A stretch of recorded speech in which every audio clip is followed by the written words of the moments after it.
So with the off-season now being underway, many roster moves already having been confirmed, and many more rumors going out and about, I'm talking about a few from the different regions that are probably very interesting or very likely. So we're starting in NA.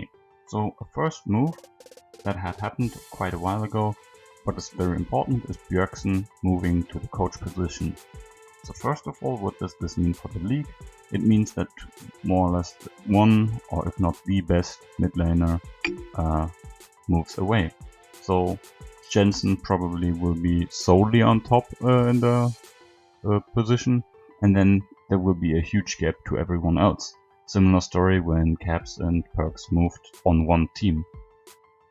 So this is it's good for Jensen in a sense that there's less competition for him, but also taking away his strongest rival leaves him in a bit of a problematic spot, as there's no good training partner here. For the team, obviously TSM loses more or less their best player, so for them to find a replacement will be very hard. Next, SOAS leaves Immortals. This is not very super special, but yeah, it shows that he might want to move back to Europe. And yeah, from what we saw in game, the coordination overall wasn't really there, so this move's very expected here. An unexpected move is Licorice leaving C9. So C9 had an overall very good year in 2020, but with Worlds and then not qualification to Worlds due to their surprising loss in the playoffs, resulted in their year being way worse than anyone had anticipated. So for their roster to now move away from each other, I'm not really sure if I like this, because was it really a player fault that they lost in the end? Or was it more of a team issue? I know, like, it's really hard to say because we're not in the team, so it's very hard to evaluate if it was more on a personal issue or a more gameplay based issue here. As such, not really sure for the team, but for the top lane position, Licorice is a very good top laner. Yes, the meta wasn't really revolving around carry top laners, but still, especially with him being an NA resident, this is a good slot many teams might want to pick up here. Moving into some rumors. So we have some rumors regarding Broxer leaving Team Liquid, and then his replacement might be Jose Deodo from Rainbow 7, if you remember him at Worlds. On an individual level, Jose Deodo had some connections with current and ex-Team Liquid members, so maybe they have introduced him now finally to the staff. And yeah, Broxer, it wasn't really working out all that well. Yes, TL won at the end some tournaments here and there, some games, sorry. But yeah, overall you could see that the coordination wasn't that solid. And with Jensen being confirmed to stay with the team, probably he wants a new jungler. In that context though, I'm not really sure about the language barrier here. With an English mid laner, you also absolutely want an English jungler, because the mid-jungle coordination is still very important. This meta, it was the most important thing. Maybe it's not the most important stuff in the next meta, but it's still very relevant in any meta ever. Because either they are carrying or they are supporting a top laner or an AD carry. Next, there are many rumors regarding Bang leaving Evil Geniuses, and yeah, this may be likely. He was their best player and had many games on his back, but yeah, we all know AD carries weren't really all that good this year, and didn't have any major meaningful roles in the teams. So yeah, we saw this in the regular split. He and the team wasn't really playing around his strength and weren't able to carry through the bot lane position. Additionally, He probably just went to NA to get some money here, and I'm not really sure about his age, but military service is also coming up, so maybe he wants to spend some time in Korea with friends and so on, and family, and then later move into military service. Maybe also he could move to another NA team, maybe even in a coach position, I don't know, but to get more money, because after military it's highly unlikely that he will resume play. As such, maybe stuck up his konto, but nonetheless the rumors say that he's going to leave Evil Geniuses. Another issue for TSM here is Broken Blade is set out to leave. He is looking for a place in Europe, but he's going to leave TSM, and TSM seemingly wants to get Sunday, if Sunday is actually able to get a green card this year, because they want the NA resident in the top lane. So maybe if this isn't working out, they're going to approach Licorice, because he is a born NA resident, so there are no green card issues. But a Sunday to TSM, yeah, I mean, Sunday is a very good player, probably the individual best player in the North American League.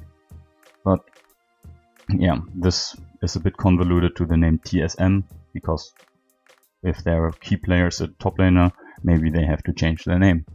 Anyway, this rounds up some major news here regarding NA.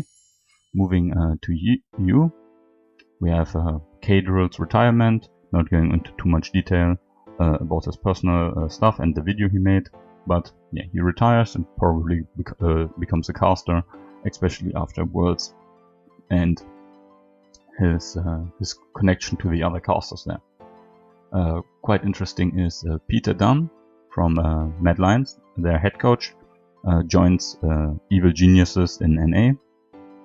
So yeah, we see some trainer swaps as well, very interesting. But we don't have much confirmed here. We have some rumors that are very spicy. So first of all, kinda interesting, Crown Shot leaves SK. Okay, but then going to the spicy stuff here. Perks is probably, like these rumors, right? Leaves G2 and he's looking to play mid lane somewhere else. So there are rumors that he might go to another European team. And there are also rumors regarding him moving to TSM even. I mean, he's not that young, but so maybe he wants to get some NA money. And yeah, he as a mid laner for TSM, I mean, in a sense it would make it's okay.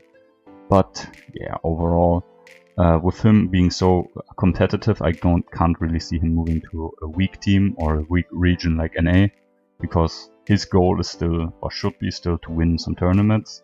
And if we're being honest here, no one moves to NA because they're competitive or to improve, right? Everyone moves to NA to, yeah, fill up their bank account and have some good time.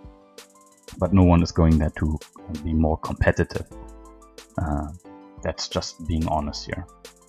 Very interesting though is Kaiser and Kazi from Mad Lions are rumored to be leaving Mad Lions and moving to G2. So this further underlines the rumor of Perks leaving, because the ADC position would then be vacant. I'm not sure about Kaiser and Mickey X, but well, maybe Mickey X is moving to a different position. His individual skill is not that bad, so yeah. Or maybe he moves team with Perks. I'm not sure about this one.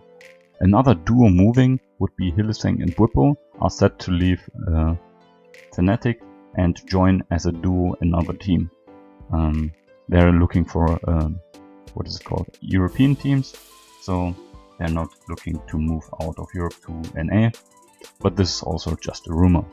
And lastly, for EU, we have Armwood from Supermassive looking to join Mad Lions.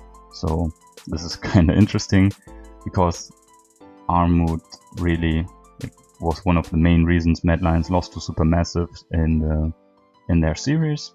You can check the review out on my channel if you want. And so, first of all, he beats Odoamne in the game. He moves and he kicks him out of Worlds, and now he's taking his job.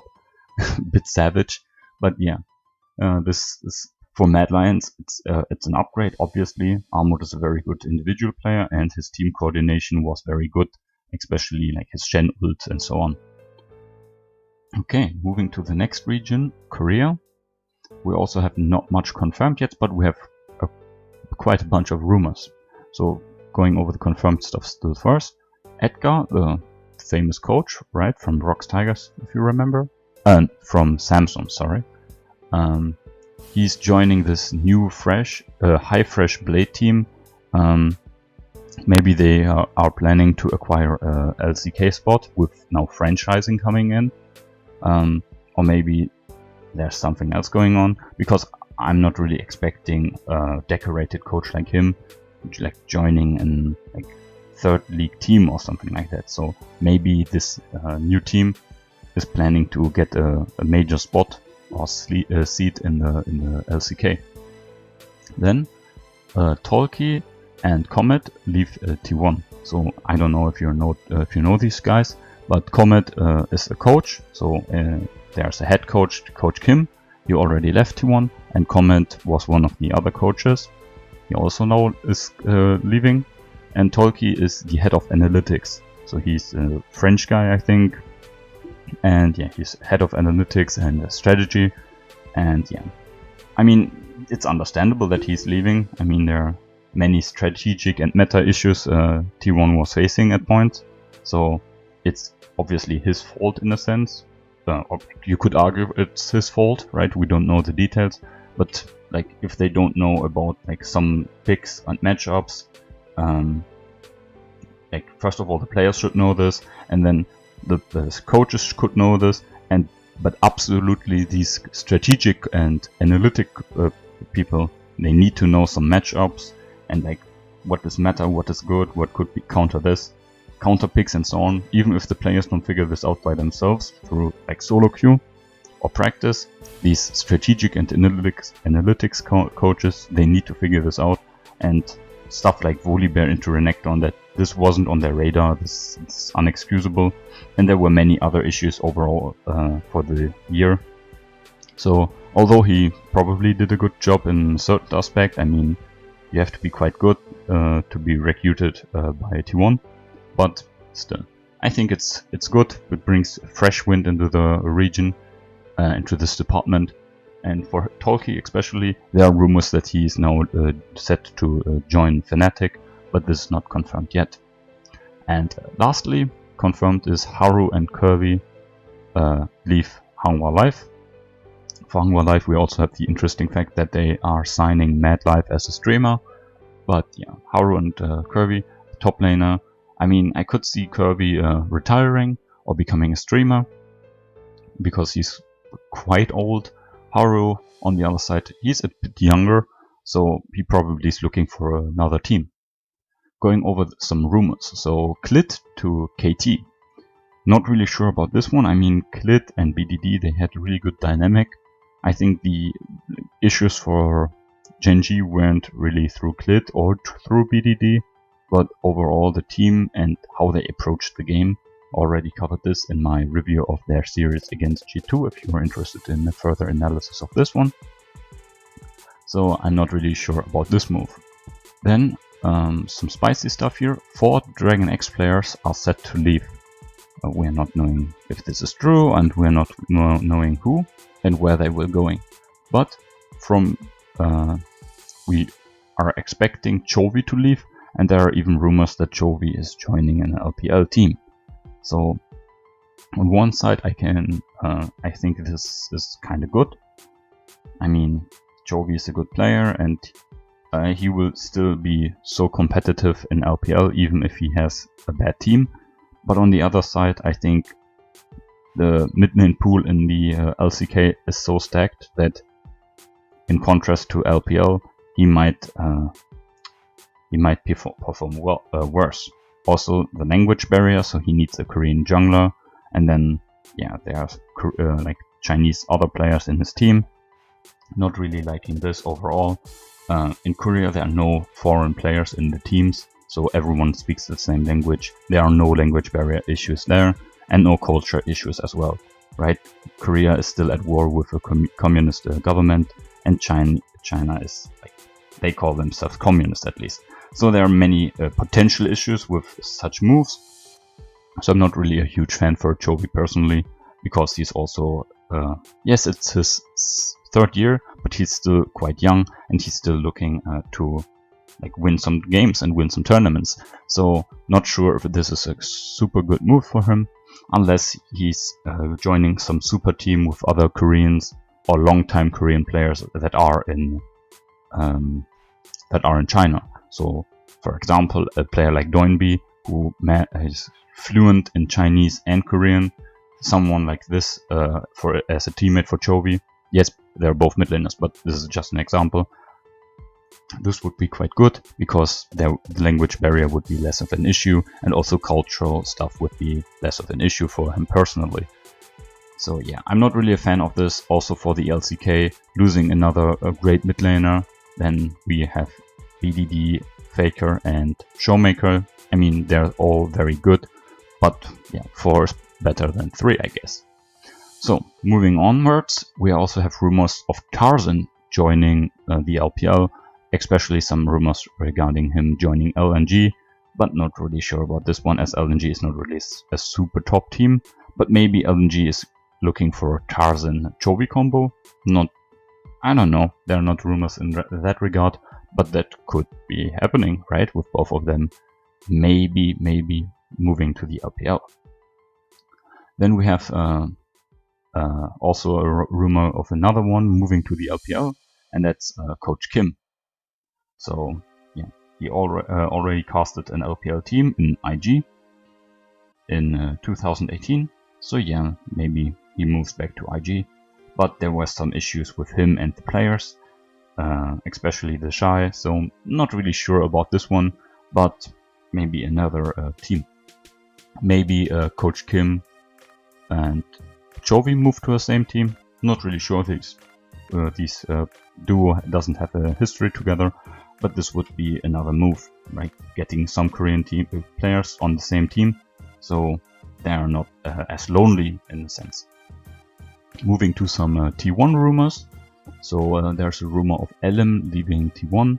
This is quite likely, as the source of those rumors is of Elim himself.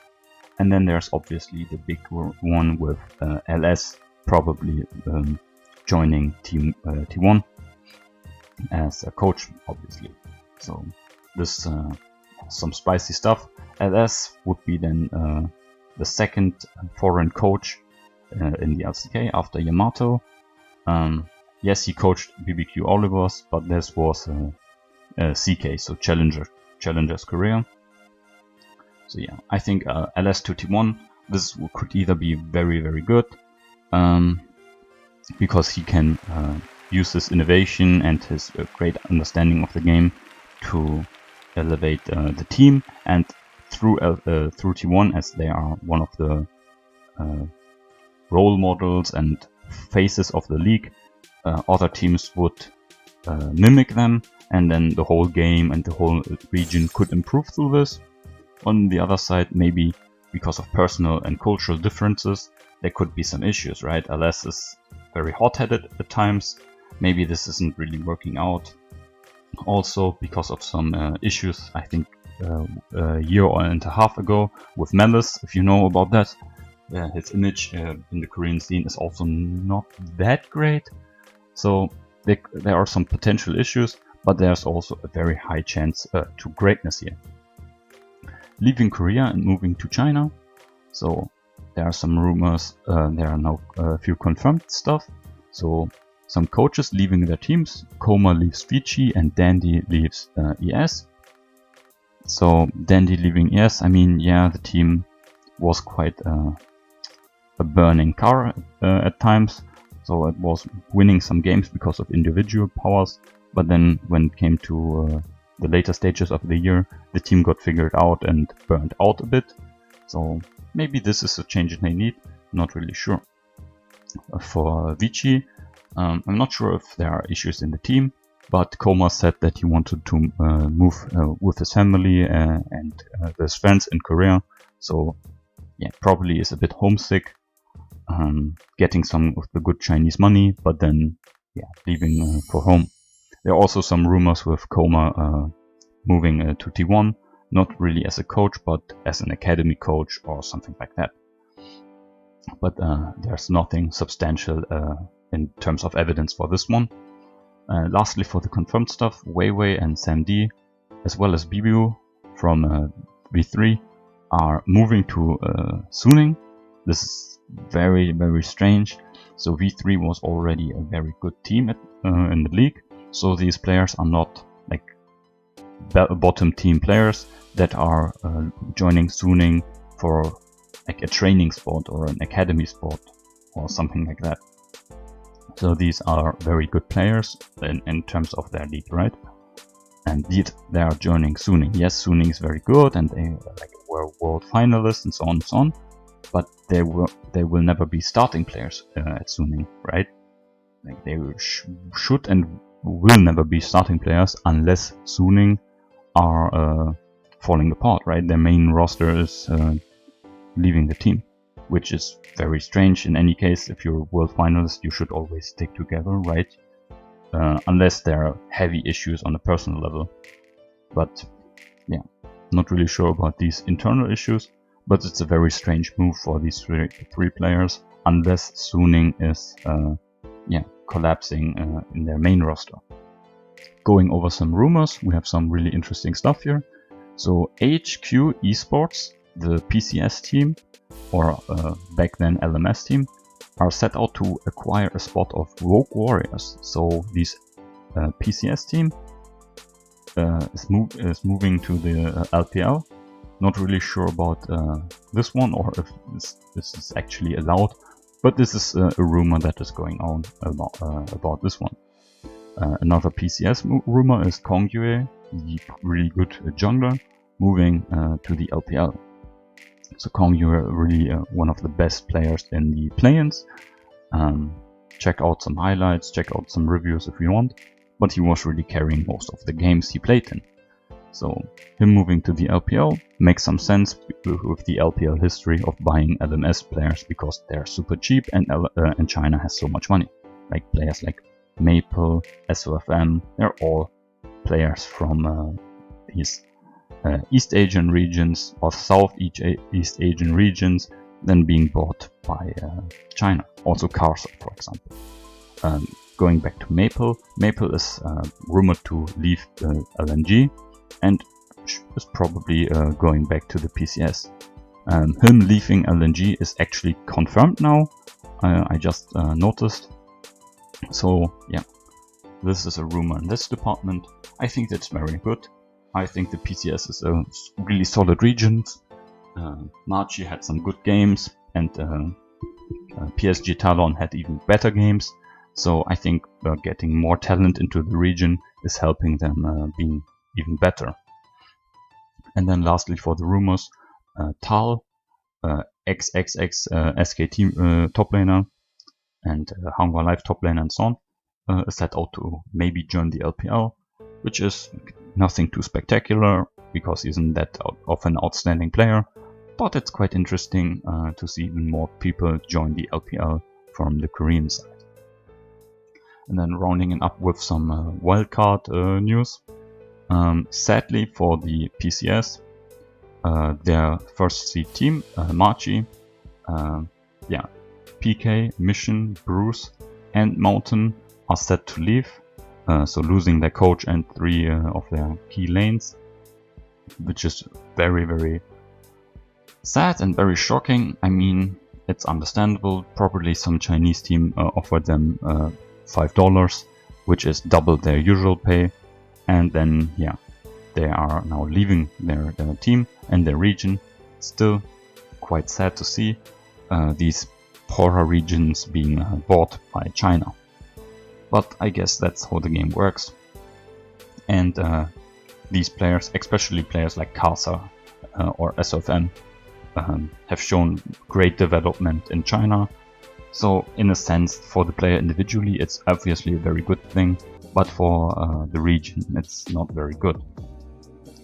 I mean, going off topic of the roster moves here, if you in what was it, in 2016, the whole team of Flash Wolves, I think, the players, right, got less payment than just Impact on TL.